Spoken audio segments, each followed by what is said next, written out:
zip form transactions. Okay. I'm going to ask you some questions. I've told you that 3-4 weeks ago, start studying the purchase contract. Diana has written a lot of offers, so Diana is much more comfortable with this. But I'm going to ask you a question. Let's say this is a purchase price of $800,000. All right. First of all, give me a name of a company. Tell me what is going to go in here. Let's say it's Coldwell Banker. You're going to write Coldwell Banker. Is the Coldwell Banker the listing agent or the buyer's agent? If I take this out, what is it going to be? I want participation on this. That's the listing. Okay. Seller. So you will check mark the seller. Do not leave these things blank, guys. It's important. Let's say you don't have their license number should be on the MLS. When you're getting the MLS printout, it's there. So make sure that you put this license number. You have Keller Williams, Encino, Sherman Oaks. You will put their license number. From the drop-down menu, there is this one. You will put it there. It comes to mine, yours. You'll put it there. The buyer. What about if I was the listing agent and you were the buyer's agent? What will go here? Same, Keller Williams and Encino. Okay. Yeah, so what are we? Are we the seller, both the seller and buyer? What are we? Both buyer and seller. Because now we have become the same Dual agency. Remember, we are sub-agents of the company. All right. So, potentially competing buyers and sellers. The parties each acknowledge receipt of representation of more than one buyer and seller. You know that form which is attached to the purchase contract? It is so important that you provide that to the buyers and explain to them why is it, because we are sub-agents, therefore there's might be another agent from our office who has written an offer on this property. So we will be dual agent and the possible representation of more than one buyer and seller has to be there. I am sure the Mitra has covered all these things in the purchase contract.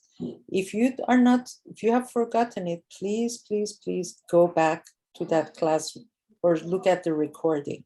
CR is coming up with a new, new purchase contract. And if you go to CAR, you will see that they have classes. So sign up for these classes and be familiar. As of January 1st, you're going to go ahead and use those purchase contracts. But the foundation, I bet it's similar to this, okay? So now let me ask you this. Initial deposit, purchase price is $800,000. What goes here? What number? 24. Which is what? 30%. Okay. So 24,000 is the initial. What does it say in here? Number one, buyer direct deposit. Buyer shall deliver deposit directly to escrow holder by electronic funds transfer. Cashier check, personal check, and other. Within 3 business days of acceptance. So when you are talking to your buyer, very important that you explain to them this rule, that if 3 days passes and they have not wired their deposit to the escrow company, they basically have no contract. Seller can very easily cancel. Seller has every right to cancel the contract because by contract, it says within 3 business days. I think a lot of time agents write this thing, but they don't understand the fundamentals of contract. A written contract, every word in that contract is a term that has to be followed to the T. I mean, you need to understand the importance of these days when you're writing it. So you need to explain that to your buyers. escrow has been opened. They haven't sent in the second day. First day, escrow will send a wiring instruction to the buyer. Buyer from that day on should make the effort to go to the bank before 11 o'clock so the wire can go to escrow the same day or maximum the next day, okay? I will have the escrow company come and talk to us next week for 15, 20 minutes because they're busy, but they will explain escrow to you. So you will understand what are the steps and what are the responsibilities of an escrow company in this. You don't need to write anything in here because it's already says, first off, unless the buyer wants to take a cashier's check. Personal check, I will not take it. If buyer asks me that they want to take personal check, I will say no, it has to be cashier's check or wire deposit because personal check they can deliver. I don't know if there is money in that account. We've been involved in a situation when the deposit has gone in a personal check and there's nothing in that account. So wire or cashier's check, and you can call the escrow company and ask them, are they okay with cashier's check? Most of the time they are. Okay, so now in here, initial deposit, now we come to, if it's an all cash offer, what are you going to do? There will not be Just mark all cash offer. Right. No, but what are you putting in this form? all cash Cash offer. offer. The C.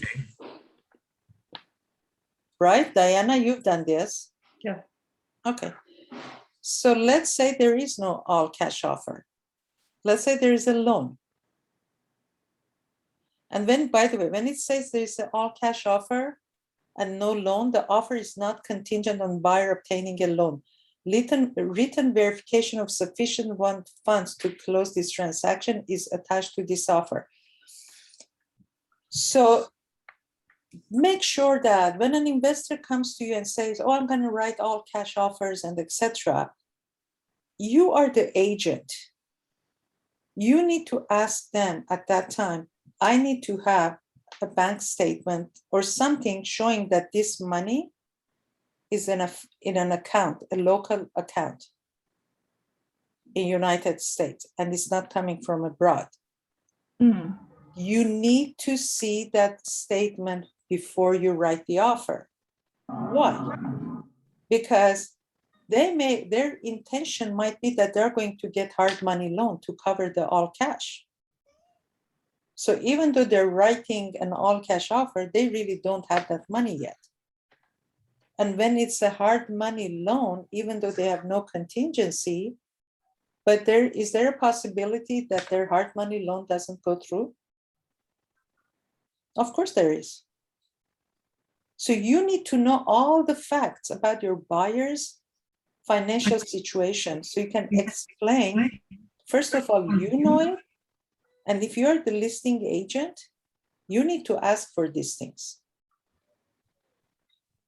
What about if there is a loan?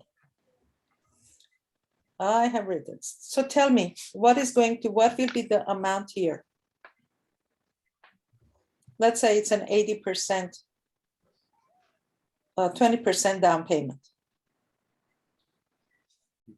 And it's 800,000. 160,000. No.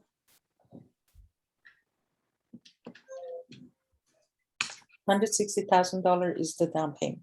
Yeah. Oh, the rest? That's the loan. What is the loan amount, guys?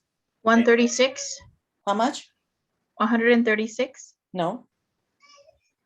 So it's eight. So the price of the property is 800,000. 3% of that is 24, Okay. right? The deposit. And so they're putting down 20%. They're putting down 20%.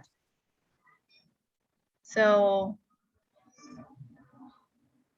20% of that is 160 Okay. Minus 24,000. minus I am talking about the 24,000. loan, guys. Listen to Oh, me. I'm talking about the loan. How much is the loan amount? got it. The loan 740. amount is 160, Or 20% if of it's not, 800. 160 is the No, down the payment. 740. How much? 740. Well, how much is that number? I'm asking for a number. 640. 640. Calculate, guys. Be Oh yeah, 640. okay. So don't mix the down payment with this. This is 80%. Mm. What about if it was a 10% down payment? What would be the amount here? 710. I don't know. I'm listening to you guys. Yeah, 720. 720. Yeah. Arman is saying it's 710. Those is saying 720. We're doing, I'm saying if it was a 10% down on an $800,000 loan. How much is the loan? 800. You- So 800 minus 90%. 80. Huh? 800 minus 80. I said, what if the loan is, the down payment is 10%? How much is the loan? 720. Yeah, 720. Yeah, 720. 100 minus times 90%, 720.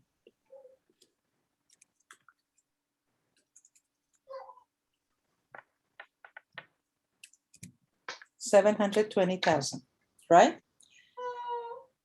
See how important it is for you guys to know these things? Because imagine if you're writing this offer in front of a client. Not that you are at this time and age, you're writing it behind the scene, but understand the concept. What will you write in here? Let's say the loans right now are 2.875. What is the purpose of this paragraph in here?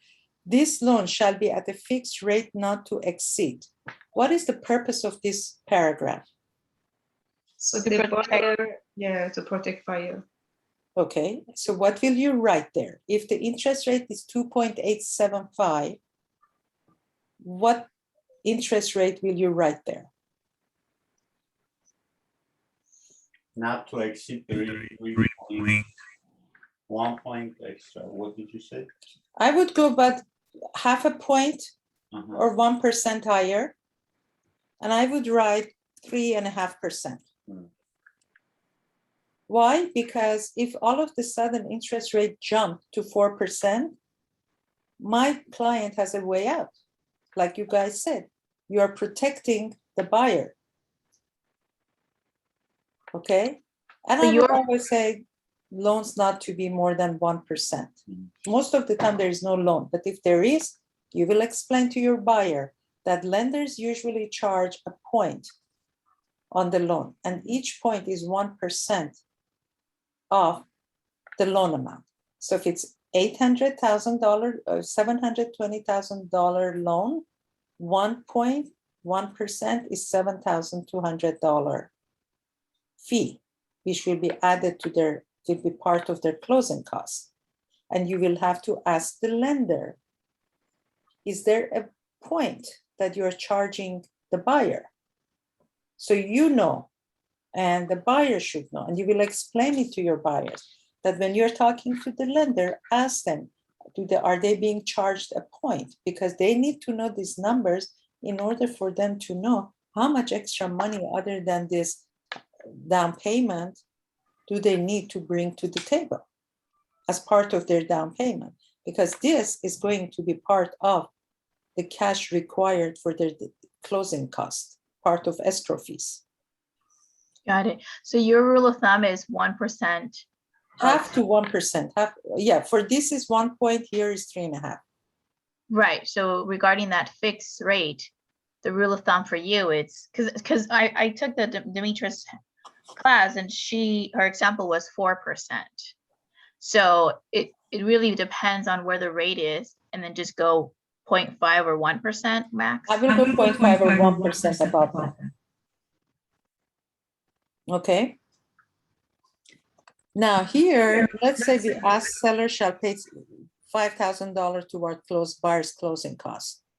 those are where you will put all the terms that you want for the seller to pay. If there is no payment, then nothing will be here. Okay? Are we all done on this page? You're all okay? Answer yes, no, maybe. But the 1 point is for the lender. Yes. But that's something that the buyer has to pay, Yes. and that will be part of closing costs. Anything else, guys? Anything that we have not covered here? Okay, I'm assuming that it is. So here we go to verification of down payment. You see where we've checkmark verification attached? Mhm. That's why I'm asking, you need to know whoever your buyer is, you as agent has the responsibility of asking for this verification of funds. If your buyers turn around and tell you that, oh, we will do it later. No, you are not going to do later. I'm not going to write an offer for a buyer who does not prove that, who doesn't show me that he has the proof of fund to buy. I'm not going to waste my time, their time, or the seller's time. Okay.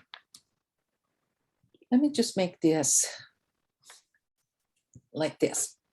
You guys are okay that I don't show your faces in here because it's more clear. Okay, Yeah. appraisal, contingency, and removal. This agreement is or is not Mhm. contingent upon written appraisal of the property. So one of you please tell me, if it is not contingent, what will you do? What form will you attach to this purchase contract? Appraisal, contingency, I'm sorry? appraisal, contingency, and for the inspection. Why would you put the Contingency. inspection? Let's just focus on the appraisal for now. Did you Yes. say you are going to attach contingency removal for appraisal? Yes, when there is no contingency, when we mark this box, we have to add the appraisal contingency, means all cash. Okay. So basically, if there is no appraisal contingency, you have to check mark this box Mhm. and then add removal of appraisal contingency, contingency removal number 1, attached to this offer, have buyer sign and send it with this offer. Okay. If there Okay. is an agreement, if there is an appraisal agreement, the form calls for 17 days. What about, have you spoken to the lender to see what is the shortest amount of time that they can provide an appraisal? Do you think it's a good thing to do? Yes. Okay. So what about if the lender tells you that they can do the appraisal in 14 days? What will And you you would do? write it there. You would write, instead of 17, you would write 14. Correct. Loan application. Within 3 days after acceptance, buyer shall deliver to seller a letter from buyer's lender or loan broker stating that based on review of buyer written application and credit report, buyer is pre-qualified or pre-approved for any new loan specified in paragraph 3D. Now, if you have something, you will say letter attached. Would you ever take a client, you met with a buyer, the buyer tells you that, you ask them if they're pre-approved, and they say, oh yes, we have. And you say, okay, who is your lender? Can I have a letter or copy of that pre-approval letter? And the buyer said, oh, don't worry about it. I'll give it to you. I'll give it to you. I have that. What would you do as an agent?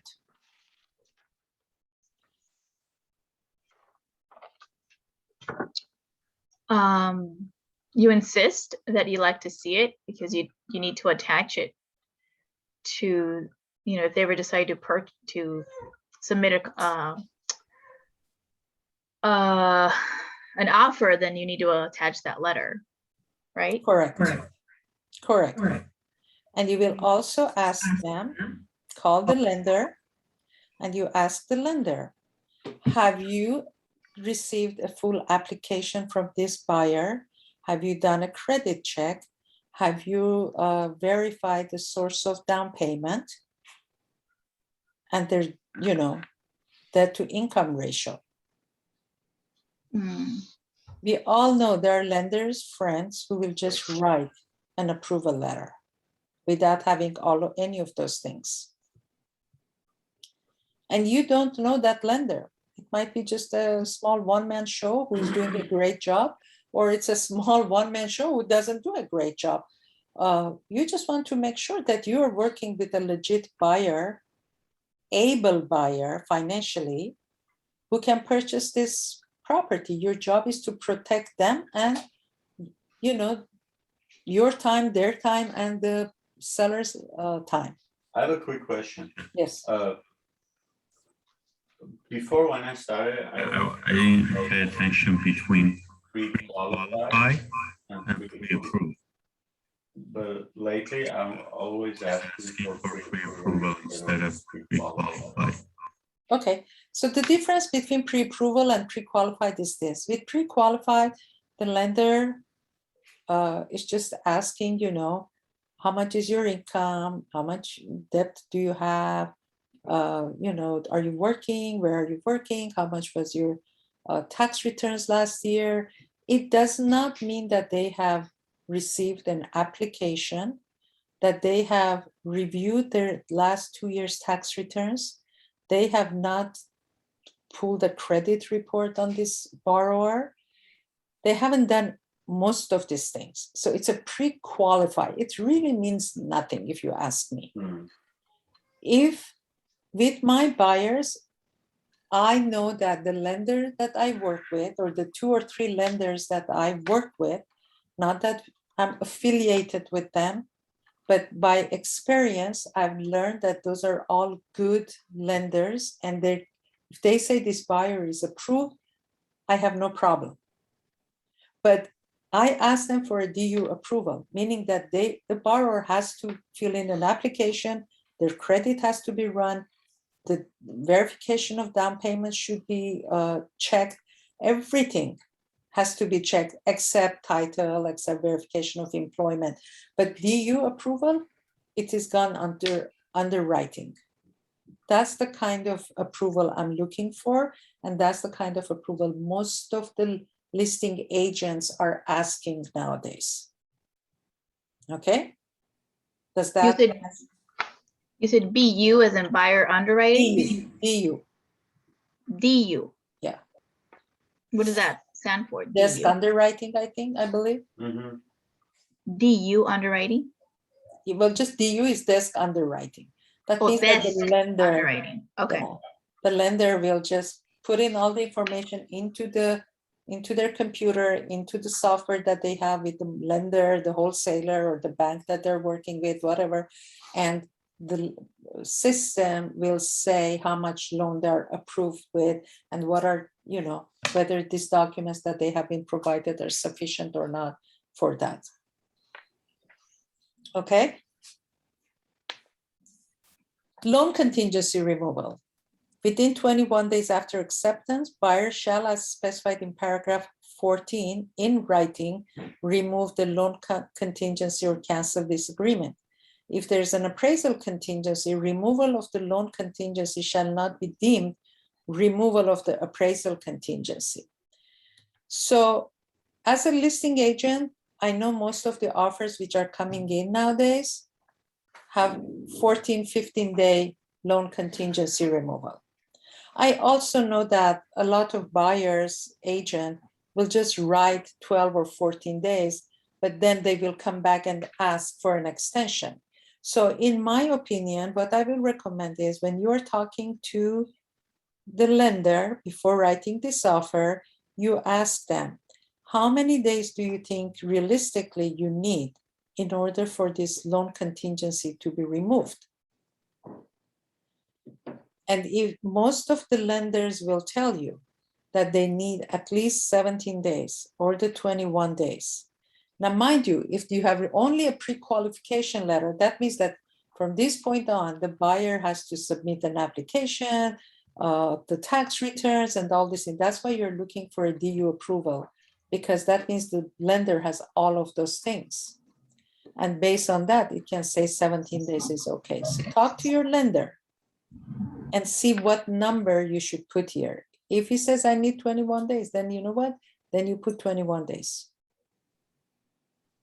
When you shorten the loan contingency and shorten the inspection days, do you also shorten the escrow days from 30 to? Escrow date has nothing to do with this because you're just removing the loan contingency. You're not closing escrow on that date. So you will say, okay, let's say you have 30 days escrow. The loan contingency is removed within 14 days or 17 days or 21 days. From that day moment on, you still need at least another 7 days before you can close escrow, because the escrow or the lender has to send the disclosures, closing disclosures to the buyer. They need 3 days for buyer. The law requires the buyer to have it for 3 days. Then the buyer will sign it.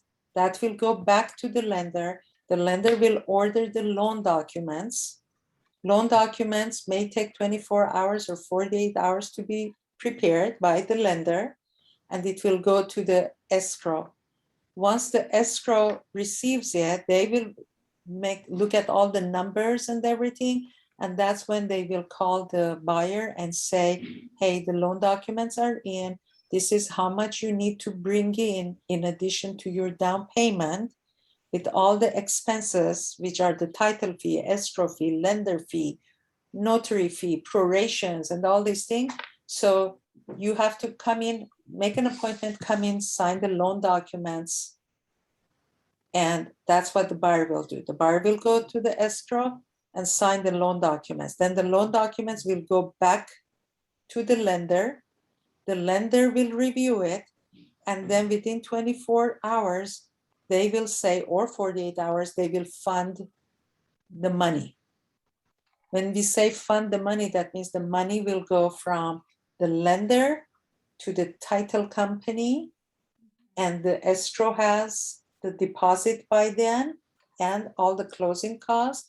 And then the next day, the title company will actually go to the county recorder's office and record it. So this whole process can take up to 7 days.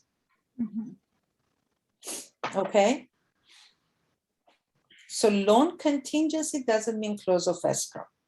But if you have 30 days escrow, 21 days plus 7 days is going to be your 30 days.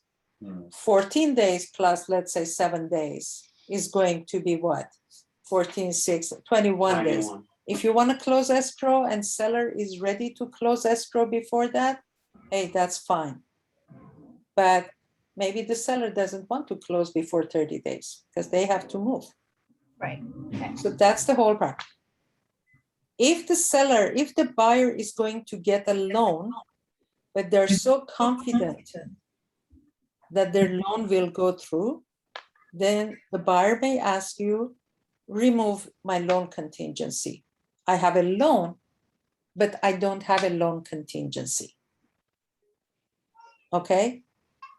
And then you will do contingency removal for the loan, and you will attach to this document.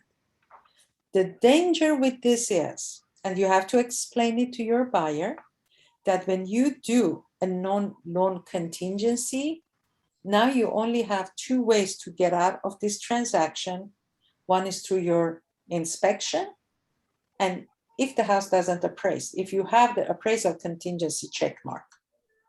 If you have removed both appraisal and the loan contingency, and you have done the inspection and everything is okay, you removed your inspection contingency and you have received your transfer disclosures and all these things, your deposit is in jeopardy.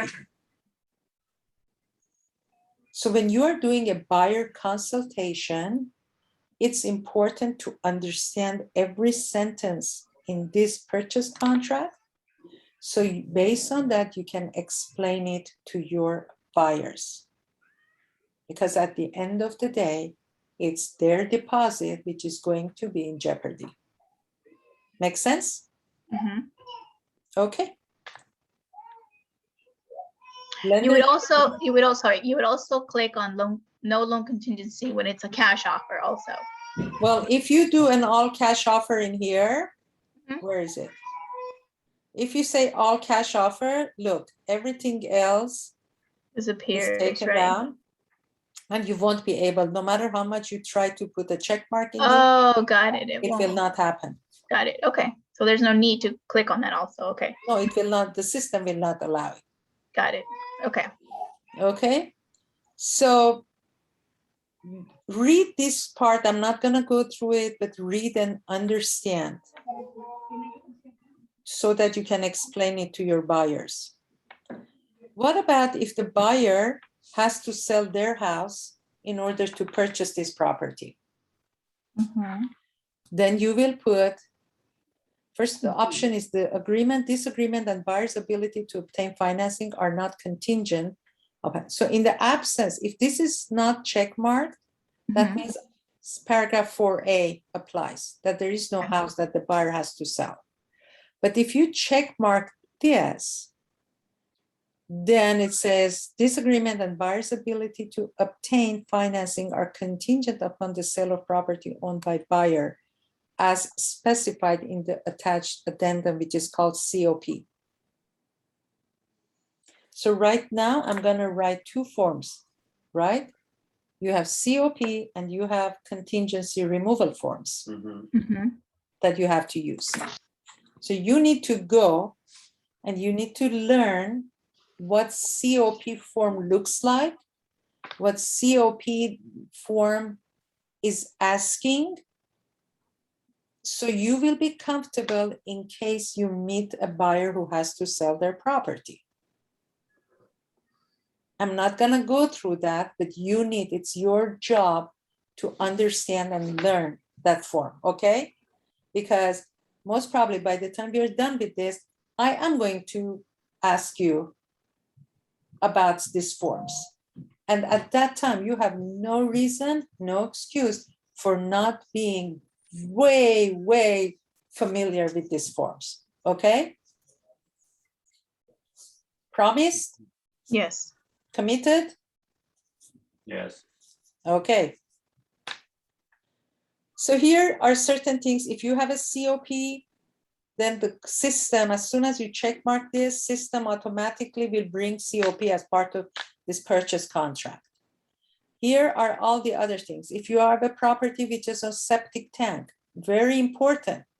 If you are selling properties in Sunland Tahanga or even in La Cañada or some other areas, there are septic tanks instead of sewer lines.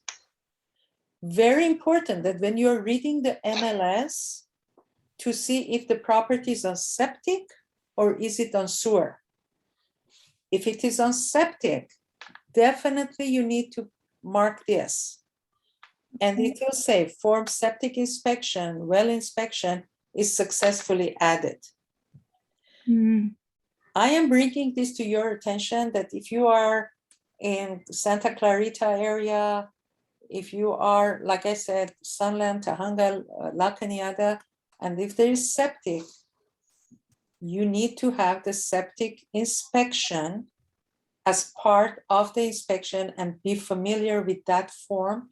And usually I will put it on the seller to provide me with clearance on septic tank, because that can be anywhere about $700-800. They have to come in, they have to empty the septic tank, and then they put a camera in there to see if there are any cracks or anything.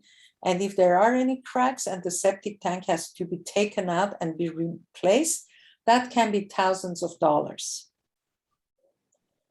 And if you are not address that in your purchase contract, guess what? The deal can fall apart.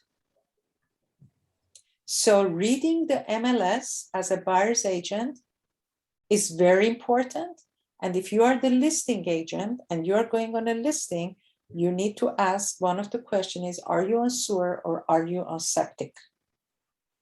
Even though you make note that it is on sewer, ask the question. Never ever assume things when it comes to a contract. Okay? You remember, and then all those things, you will just add whatever is required. Other terms, seller to provide buyer with TDS and SPQ within 5 days of acceptance. I'm sure by now you all know what TDS stands for, right? What does TDS stand for? Transfer The disclosure. transfer disclosure. What does SPQ stand for? Seller property questionnaire. Yes. By now you need to know all these forms, guys.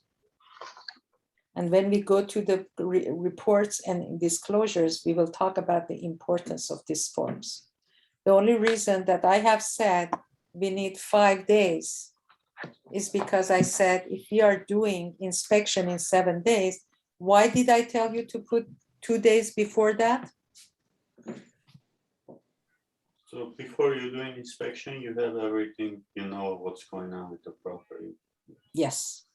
And you can show that to your inspector, and if there are areas of concern, to ask the inspector to pay more attention to the area. And you don't want to get the TDS 10 days later after you have removed your inspection contingency, just to find out, oh, there was a leak somewhere in the house. And now you may want to go back and check to see if it's still there or not. And if the listing agent doesn't provide it to you, you need to explain to them, why do you want that? And the strong listing agent will understand. Hopefully, a good listing agent will have all these disclosures ready by the time the property goes on the market.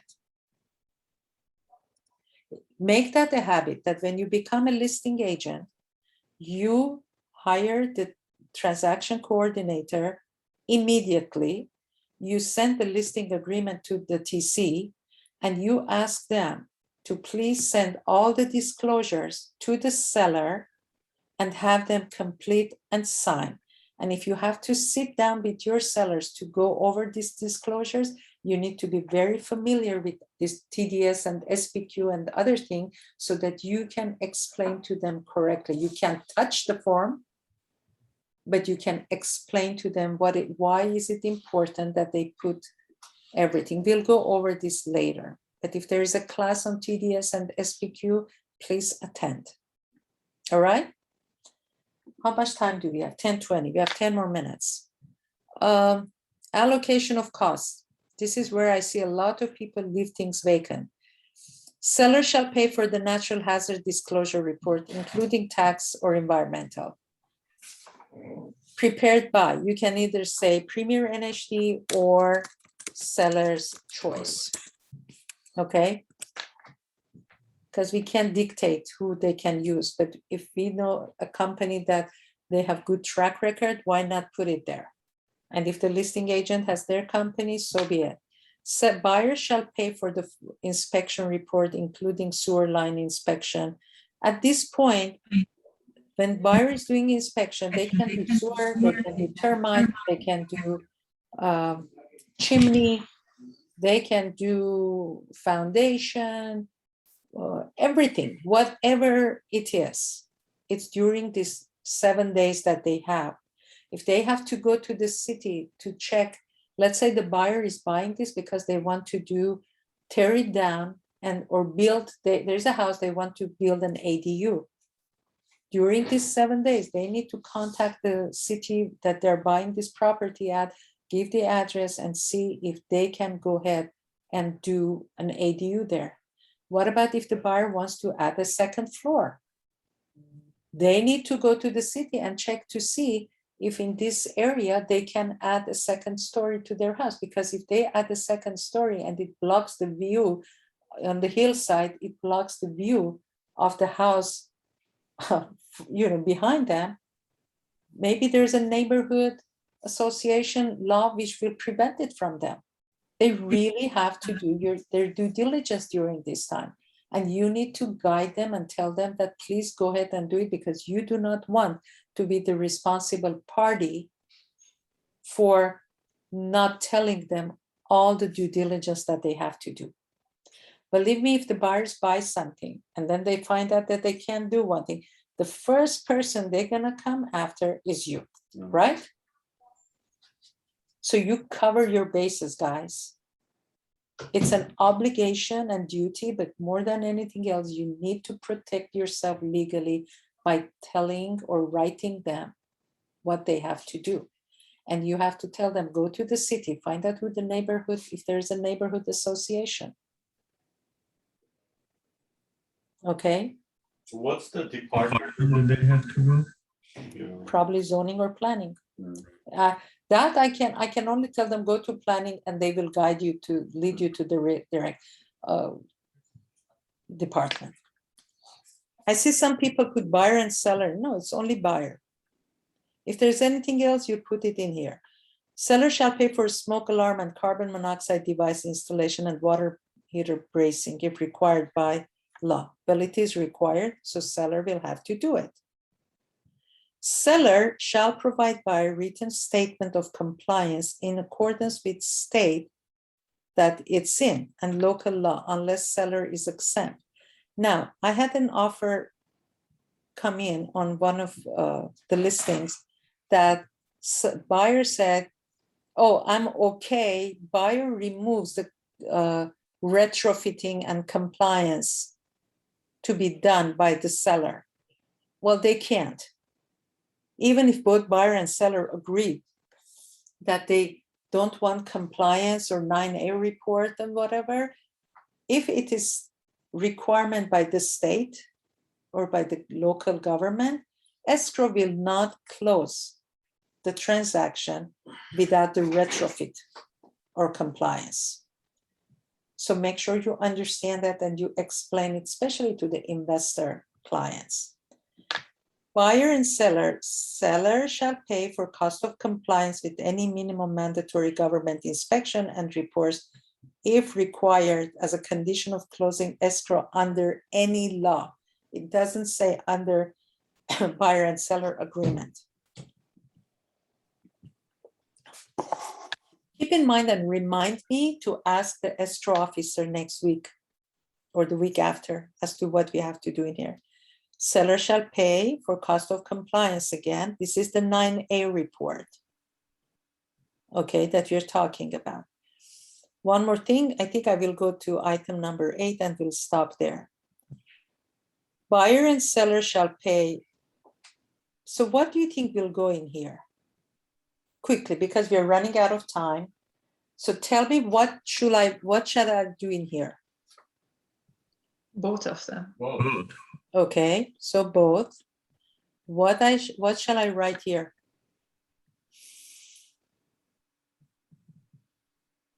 You have written it, guys. Yeah, each of them pay their own fees. Each party to pay their own respective fees. This is the sentence I use, okay? It doesn't mean that's the law or because the reason why I chose to write this is because buyer's escrow fee might be different from the seller's escrow fee. And some people write 50-50. I don't think it's 50-50. I think they each have their own fee. That's why I chose to write this, okay? Escrow holder shall be who? Seller.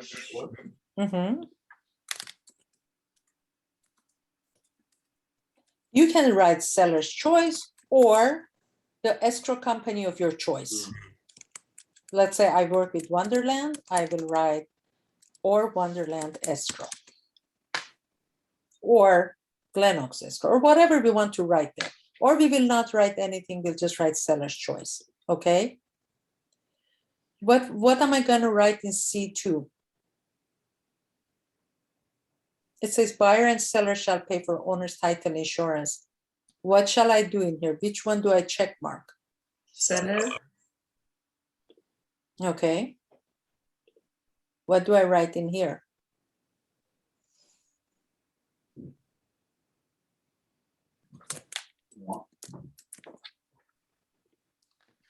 Because it covers more protection. What do I write here?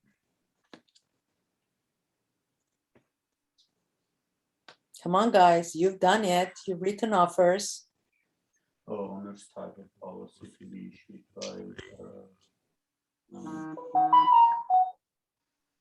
the one we use lawyer's title. No, seller's Seller's choice. Oh, choice. so it's, Or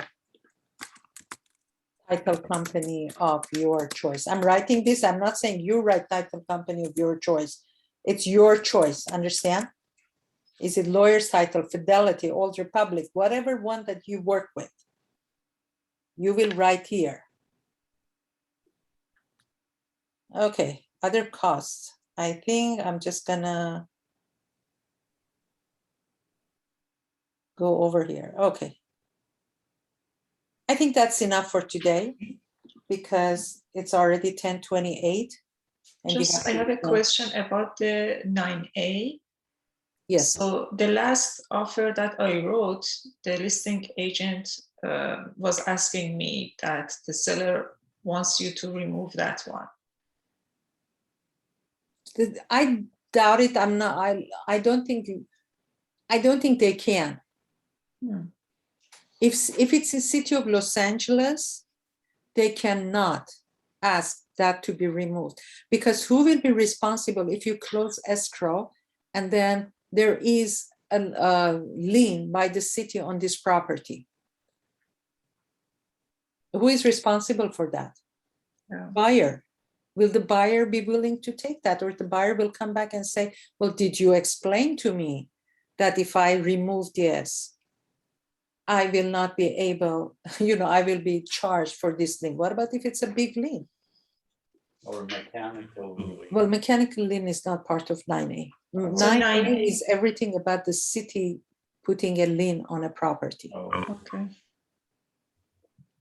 Okay, and the escrow will not close, I think. Good question for the escrow. Guys, please write these questions. So when the escrow company is here, you can ask these questions. Okay? Okay. Anything else? Any other question? And you know what? I think this did not record. Sorry, I'm a little confused with what were you saying? 9A is the one that says closing in possession, that area? Yes, here. 9A, where? Buyer shall be provided, seller shall pay for the cost of compliance with any other minimum mandatory government and retrofit standard required as a condition of closing escrow under any law, whether the work is required to be completed before or after close of escrow. Right. Buyer shall be provided within the time specified in paragraph 14A, a copy of any required government conducted or point of sale inspection report prepared pursuant to this agreement or in anticipation the sale of property. Those are the 9A report and compliance report. Oh, that's what you're talking about. Okay. Okay. So can you please go through rest of this contract and become familiar with it? We will cover it next week. But I want you to be familiar, very familiar. You are already a few months into your real estate. By now, you're writing offers. And for you not to be familiar with these contracts is not acceptable, guys. Like I said before, when you go and you become a surgeon, can you imagine if the surgeon, you are the patient on the table, the surgeon comes in the room and the surgeon does not know what each tool is going to be used for? Would you like to be that patient? No.